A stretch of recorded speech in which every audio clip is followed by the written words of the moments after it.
한 해를 시작하면 누구나 새로워지기를 바라죠. 그래서 어떻게 새로워질까 생각도 하고 목표도 설정하고 또 계획도 세워보기도 합니다.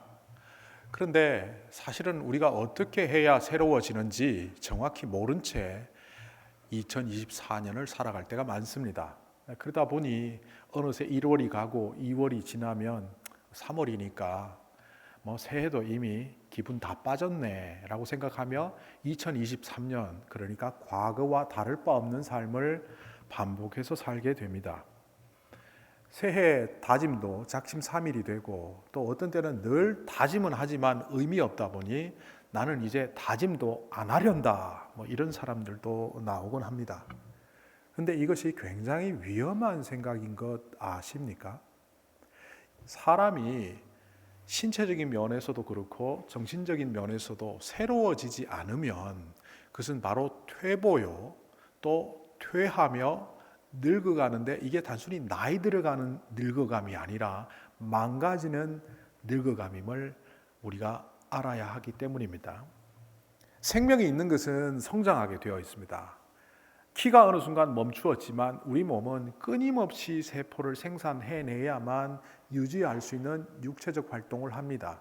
정신적인 활동도 늘 똑같은 생각, 똑같은 행동만 취하다 보면 정신적으로도 문제가 있어지는 그런 존재이기 때문에 새해가 되면 이것을 계기 삼아 새로워져야 되는 충분한 이유가 우리에게 있습니다.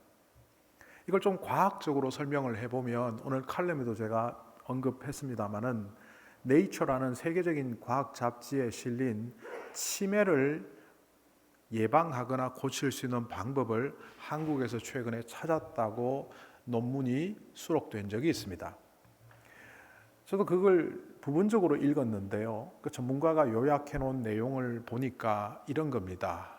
뇌가 활동을 할 때 노폐물이 생긴다는 겁니다.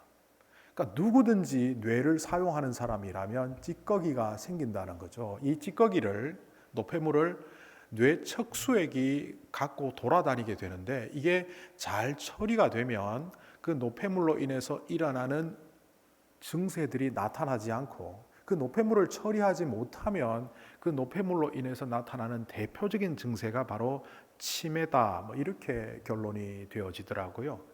그래서 이 뇌 척수액을 빼낼 수 있는 경로를 찾아냈고, 그것을 통해서 뇌 척수액을 잘 마감을 하면, 처리를 하면 그 안에 있는 노폐물들이 제거되어서 치매를 예방하거나 고칠 수 있다, 그런 이론입니다. 그것을 보면서 저는 그런 생각을 했습니다. 이 뇌 안에 있는 찌꺼기를 우리는 늘 갖고 살아왔구나. 또 제가 다른 책에서 읽은 내용인데요. 나이 들면서 의욕이 떨어지고 또 뭔가 하고자 하는 마음도 사라질 뿐만 아니라 감정 조절이 안 돼서 어떤 때는 욱하고 과거에는 참을 만한 사건조차도 분을 내는 그런 상황이, 사실은 전두엽이라는 뇌의 한 부분을 제대로 사용하지 않아서 퇴화하는 과정, 이른바 뇌가 기능을 하지 않아서 일어나는 현상이라고 뇌과학자들이 밝혔습니다. 그러니까 늘 내 감정을 난 나이 들었으니까 내 마음대로 할 거야 라고 방치하지 않고, 또 의욕이 떨어질 때도 뭔가 새로운 일을 도모하면서 계획을 할 때 사실은 그것으로 인하여 퇴보되어 가던 우리 인간의 전두엽이 활성화가 되고 기능을 발휘하면서 오히려 서로 순환관계 속에서 의욕도 발생하고 감정 조절도 잘 되는 그런 일이 있다는 것을 읽으면서, 우리는 기회만 되면 새로워져야 하고 기회만 되면 성장해야 우리의 삶이 참으로 복된 존재가 된다는 것을 다시 한번 생각하게 됩니다. 오늘 이사야 60장 1절은 예전 번역으로 읽어보면 이렇게 되어 있습니다. 일어나라, 빛을 발하라. 이는 내 빛이 이르렀고 여호와의 영광이 내 위에 임하셨음이니라. 빛을 발할 수 없는 상황에 처해 있는 그들을 향하여 빛을 발하라고 합니다. 또한 일어날 수 없는 상황에 놓여 있는 그들을 향하여 일어나라고 하는 이 이야기는 문법적으로 보면 명령법으로 되어 있습니다. 게으르게 길바닥에 누워있는 어떤 사람을 향하여 지금 당장 일어나시오, 그리고 빛을 발하시오. 이렇게 말하는 듯 보입니다. 여기 일어나라라는 이사야 60장 1절 말씀이 쿰미 오르이 이렇게 시작합니다. 이게 히브리어로 쿰이라는 동사를 명령형으로 바꾸면 쿰미가 됩니다. 그래서 쿰미 일어나라. 마치 잠들어 있거나 혹은 깨어날 수 없는 사람을 깨우는 듯한 강력한 외침이 그 속에 들어 있습니다. 그런데 이 쿰미라는 말을 어제 새벽 기도회 때 본 것 같습니다. 어제 새벽 기도회 때 마가복음 5장 말씀을 갖고 나누었는데 회당장 야이로의 딸이 죽었습니다. 죽어가는 그 상황 속에서 예수님이 찾아가셔서 처음으로 하셨던 말씀은 위로와 격려가 아니라 그 죽어있는 소녀를 향하여 달리다 쿰이었습니다. 달리다가 소녀라는 뜻이면 달리다를 빼버리면 쿰, 오늘 성경에 나오는 쿰미라는 말과 동일한 단어를 구사하셨습니다. 마가복음 5장에 나오는 그 상황을 조금 더 묘사해 보면 예수님께서 밖에서 사역을 하고 계실 때 회당장 야이로라는 그 소녀의 아버지가 찾아왔습니다.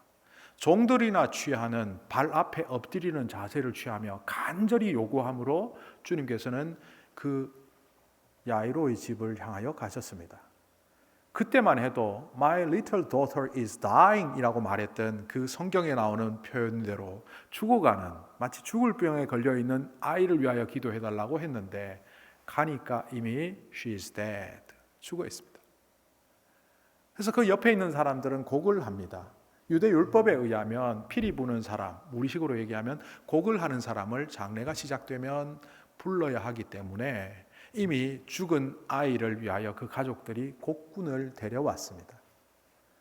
예수님은 들어가시며 그는 죽은 것이 아니라 잔다라고 말하는데 사람들은 비아냥거립니다.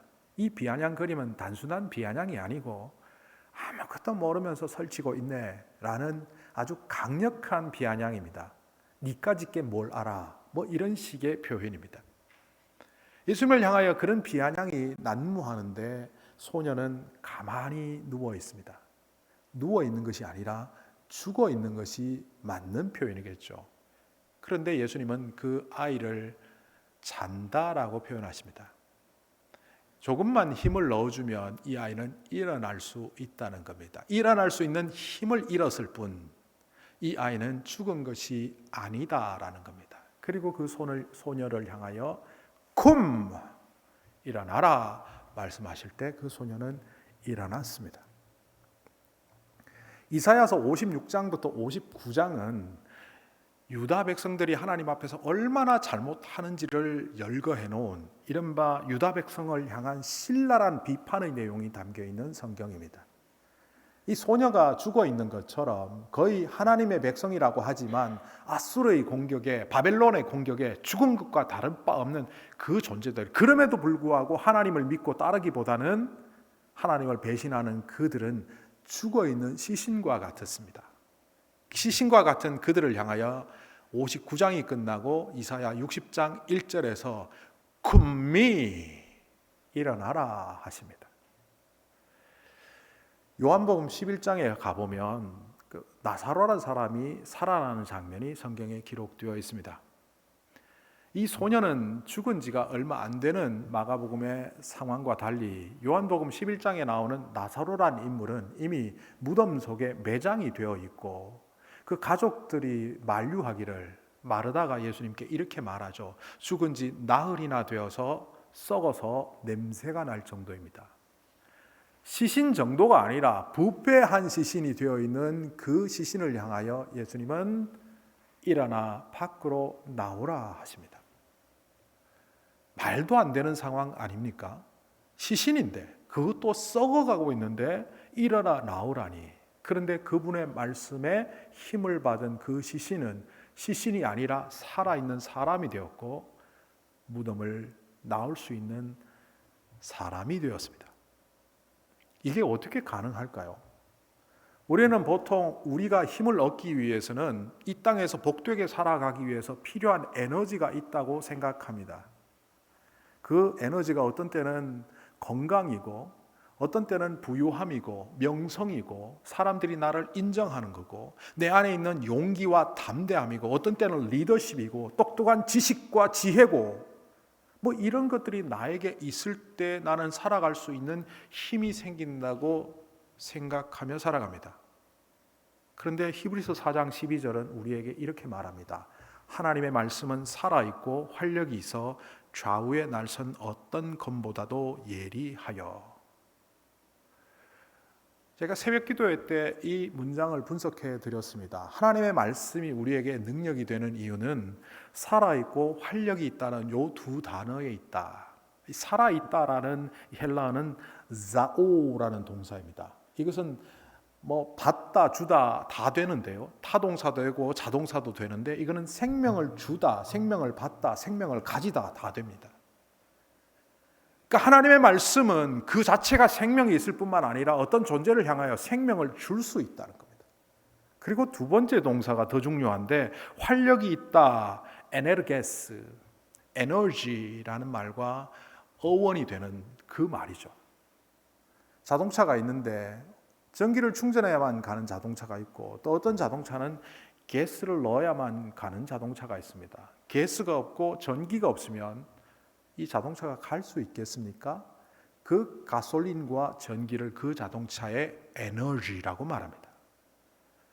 우리가 살아있다라는 것은 음식물을 먹어서 감각을 가진 동물적 기능을 통해서 살아있는 측면도 분명히 있습니다만은 우리가 영적인 존재로서 또 정신적인 활동을 하는 정신적인 존재로서의 그 존재에는 하나님의 말씀이 우리에게 에너지가 되고 힘이 된다는 것을 히브리서 4장 12절은 가르쳐 줍니다. 그러니까 죽어있는 소녀 12살 아이에게 무덤 속에 들어가 있는 나사로에게 예수님이 하셨던 그 말씀은 에너지가 되고 생명을 살리게 하는 힘이 되어서 그것은 가능했다는 것입니다. 그러면 예수님이니까 가능하지 이러고 넘어갈 법한데 사도행전에 보면 성전 미문에 앉아있는 태어날 때부터 하반신 불구로 태어난 그 장애자를 향하여 베드로가 일어나 걸으라 하는 장면이 나옵니다. 그는 예수님 같은 신적인 존재도 아니고 우리와 같은 인간인데 그의 말을 통하여 태어나면서부터 걸어본 적이 없는 그가 일어나 점프를 하고 하나님을 찬양하는 장면이 사도행전에 기록되어 있습니다. 베드로는 어떻게 가능했을까요? 성경에 그의 말을 이렇게 기록하고 있습니다. 나는 은도 금도 없다. 나는 아무것도 없다. 다른 말로 하면 나는 아무것도 아니다. 그러나 나사렛 주 예수의 이름으로 명하노니 일어나 걸어라. 그는 단지 스피커였을 뿐 그의 입을 통하여 그의 삶을 통하여 나온 것은 예수 그리스도의 말씀임을 명확히 할 때 그의 말을 통해서도 기적이 일어났습니다.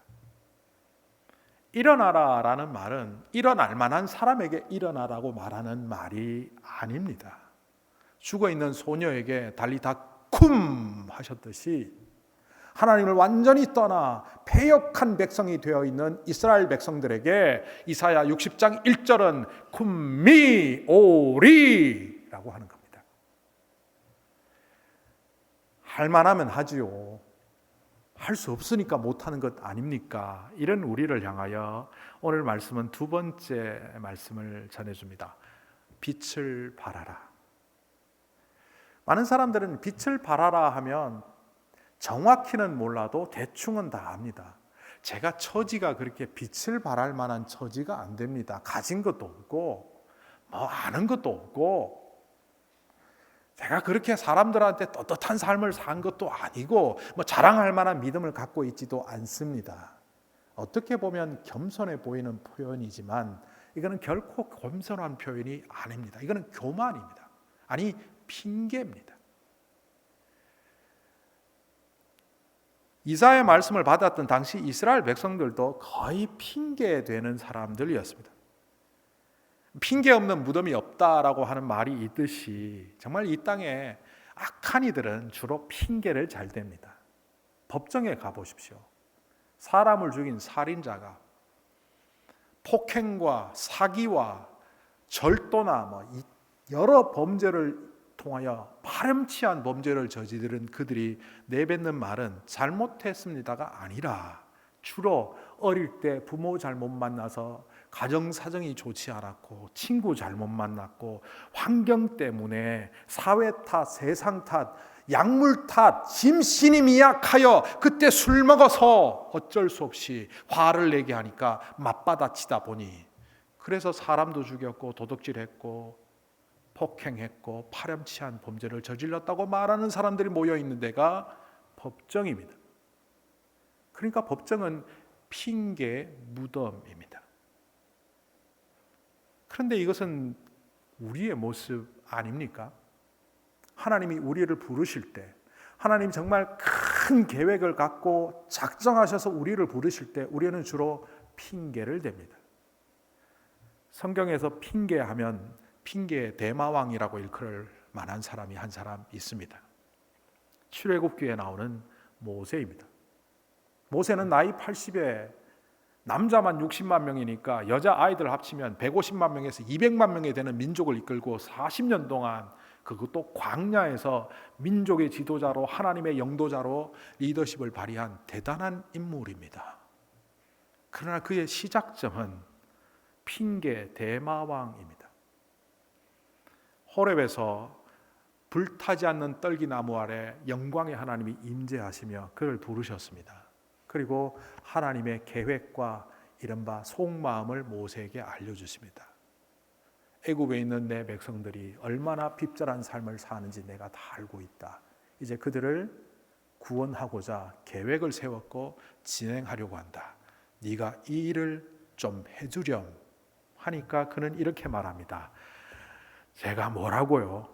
감히 바로에게 가서 이스라엘 자손들을 이집트에서 이끌어내겠다고 하면 그게 말이 됩니까? 얼핏 보면 겸손해 보이지만 이것은 교만이고 핑계라고 했습니다. 그러니까 하나님이 찬찬히 다시 이야기해 주십니다. 나는 스스로 있는 자 여호와니라. 나는 이것도 할 수 있고 저것도 할 수 있어서 내 강한 손을 펼치면 그들을 데려올 수 있다. 그리고 너희가 그 땅을 나올 때는 반드시 보물을 갖고 나올 수 있도록 해주겠다. 그들이 저를 믿겠습니까? 스스로 있는 하나님을 내가 눈으로 목격했다고 칩시다. 하나님, 그런데 그 사람들 앞에 가서 내가 얘기하면 너는 봤지만 우리는 못 봤지 않았느냐 할 것입니다. 주님께서 왜 너에게만 나타나고 우리에게는 안 나타나냐 말할 겁니다. 저는 할 말이 없습니다. 그러니까 하나님께서 모세에게 이렇게 말합니다. 네가 양을 지키려고 갖고 있는 지팡이를 한번 던져보아라. 뱀이 됩니다. 꼬리를 잡아라. 지팡이가 됩니다. 백성들 앞에 이것을 보여주어라. 그래도 시큰둥하는 모세에게 네 손을 품에 넣어라. 꺼내라. 나병이 한가득 생겼습니다. 다시 집어넣어라. 나았다. 이거를 보여주어라. 그리고 이렇게 말합니다. 이것을 보여줘도 믿지 않을 때 나일의 물을 퍼서 땅에다 부어라. 피로 바뀔 것이다. 이 정도 되면 한번 가보겠습니다. 이래야 될 텐데 이 말을 듣고 모세가 이렇게 말합니다. 주님, 죄송합니다. 제가 말재주가 없습니다. 저는 말로서 뭘 하는 일을 못하는 입이 둔하고 혀가 둔한 사람입니다. 근데 저는 요 순간에 저 혼자 이런 생각을 합니다. 야, 이 사람 말 잘하네. 핑계를 얼마나 이렇게 논리적으로 잘 되는지 모르는데 말을 못한다고? 완전 사기꾼이네. 이런 마음이 성경 묵상하다가 살짝 생겼습니다. 그때 하나님이 이렇게 입이 둔하다 하는 모세를 향하여 이렇게 말합니다. 너의 입을 만든 사람이 누구냐? 만든 자가 누구냐? 그리고 내가 눈을 안 보이는 자를 보게 하고 입이 없는 자를 만들어 말을 하게 했는데 너를 말할 수 있게 해주겠다. 이 정도 되면 넘어가야 될 텐데 모세가 또 말합니다. 죄송합니다. 저는 자격이 안 되는 사람입니다.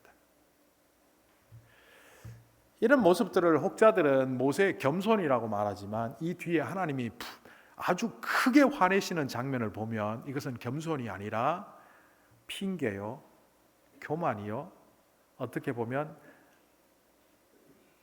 하나님 앞에서 빛을 발하는 것이 과연 나에게 유익할까 아닐까를 계산하는 계산적인 마음이 그에게 있었습니다. 우리들은 하나님이 나를 통해서 역사하시기를 원하지만 어떤 때는 역사하시지 않기를 원합니다.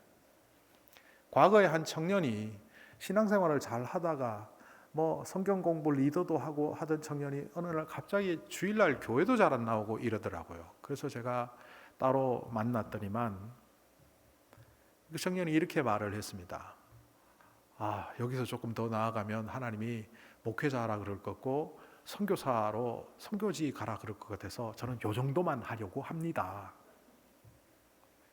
제가 그 친구한테 했던 말이 이겁니다. 하나님도 사람 볼 줄 안다. 하나님께서 우리에게 빛을 발하라고 할 때 우리는 계산합니다. 하나님의 뜻을 따라 살아가라고 할 때 우리는 손익분기점을 따집니다. 이것이 과연 나한테 큰 이득이 될까? 지난주 칼럼에 썼습니다마는 태양이 이 지구상에 빛을 그리고 열을 제공해 주기 때문에 우리는 살아갑니다. 그런데 이 태양은 1초에 TNT를 9.1 곱하기 10의 10승 메가톤, 메가톤이 100만 톤을 의미합니다. 그런데 100만 톤 곱하기 9.1 곱하기 10의 10승 단위로는 계산이 안 됩니다. 엄청난 양의 에너지를 폭발시켜 내는 것이 1초입니다. 몸을 태우고 자기를 희생시켜야만 온 몸에 온 세상에 빛을 내는 태양처럼 혹은 촛불처럼 그렇다는 것을 우리도 알고 있습니다. 그렇기 때문에 주님의 뜻대로 살아가는 것이 힘들다라고 생각하기 때문에 모세처럼 핑계대는지도 모릅니다. 근데 주님께서 왜 우리에게 빛을 발하라, 하나님의 영광 속으로 들어오라고 하시는지 아십니까?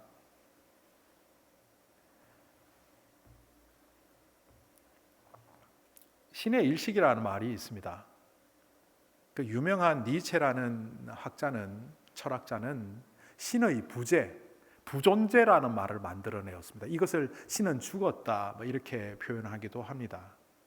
전쟁이 일어나고 사람들이 죽어가는 상황 속에서도 하나님은 얼굴을 가리고 계신다. 이것은 하나님이 없다, 부존재일 가능성이다 이렇게 말을 했는데 마르틴 부버라는 학자는 그것은 신의 일식이다.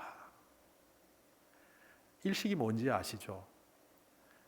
태양이 있고 지구가 있는데 그 사이에 달이 들어가서 달의 그림자로 태양을 막아버리면 태양이 보이지 않는 상태를 일식이라고 합니다. 우리의 교만함이, 우리의 삶의 잘못된 요소들이 하나님과 나 사이에서 그것을 가릴 때 신이 일시적으로 안 보이는 현상, 그것을 신의 일식이라고 했습니다. 더 간단하게 얘기하면 하나님께서 우리와 온전한 관계를 갖지 않으면 우리가 살아갈 수 없기 때문에 하나님은 빛을 발하라, 일어나라 라는 그 말씀을 통하여 우리가 하나님과 온전한 관계를 갖추어 가기를 바라시는 겁니다. 우리가 빛을 발하라고 할 때 저는 이런 생각을 했습니다. 우리는 발광체가 아닌데 그럼 어떻게 빛을 발하지? 영원한 빛이신 하나님과 우리가 적절한 각도를 맞출 때 우리는 반사체가 됩니다. 제가 고등학교 때 못된 장난을 한 적이 있습니다. 교실이 2층에 있었고 그 밑에 농구 코트가 있었습니다. 농구 코트라기보다는 맨 땅에 농구 골대 세워놓은 농구장이 있었습니다. 아이들이 막 열심히 떡볶이 내기 농구를 하고 있는데 저는 위에서 장난을 칩니다. 햇볕과 그 아이의 얼굴 슛 하려고 할 때 딱 맞춰서 엉뚱한 데 던지게 만들었습니다. 나쁜 장난이죠. 제가 말하려고 하는 그 각도입니다. 햇볕과 그 아이의 얼굴의 각도를 거울로 잘 조절하면 이 거울은 반사체가 될 수 있지만 그 빛이 각도가 안 맞으면 이 거울은 빛을 내지 못하는 반사체가 됩니다. 하나님과 우리가 온전한 관계를 가질 때 우리는 반사체, 그런데 세상에서는 그 반사체를 발광체라고 보는 거죠.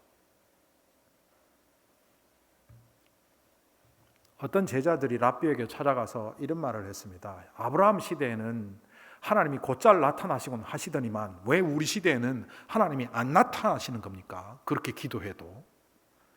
이 랍비는 이렇게 말을 합니다.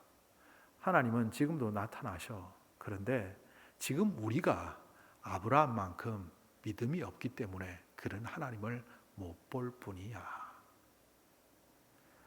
하나님과 온전한 관계 속으로 들어가라고 할 때 그것이 바로 일어나 빛을 발하는 자리입니다.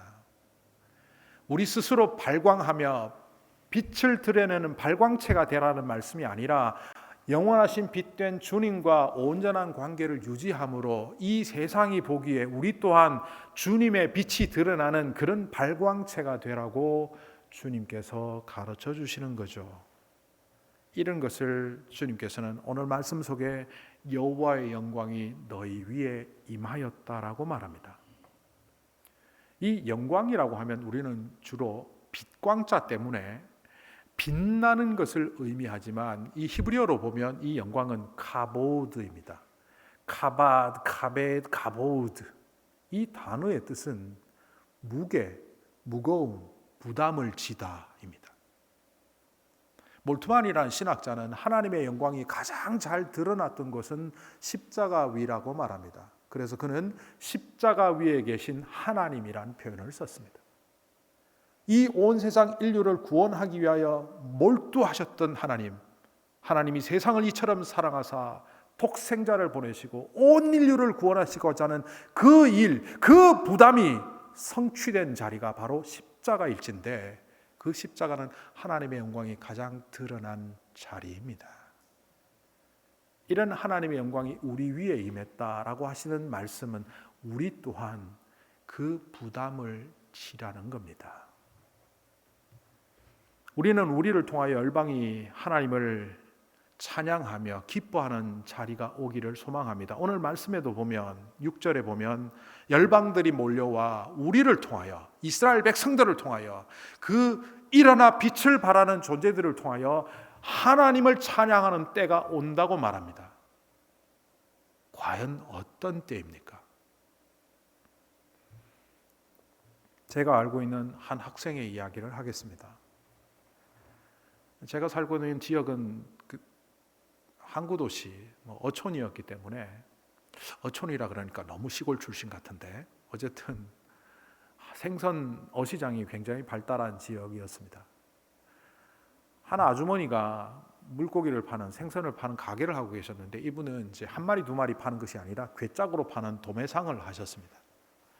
요즘은 많이 나아졌겠지만 스시로 폼도 있고 해서 근데 예전에는 나무 괴짝에 엉성하게 이렇게 비닐 같은 걸 넣어서 했기 때문에 이 생선을 이렇게 가다 보면 얼음이 담겨 있는 것이 녹으면서 물이 뚝뚝 떨어졌습니다.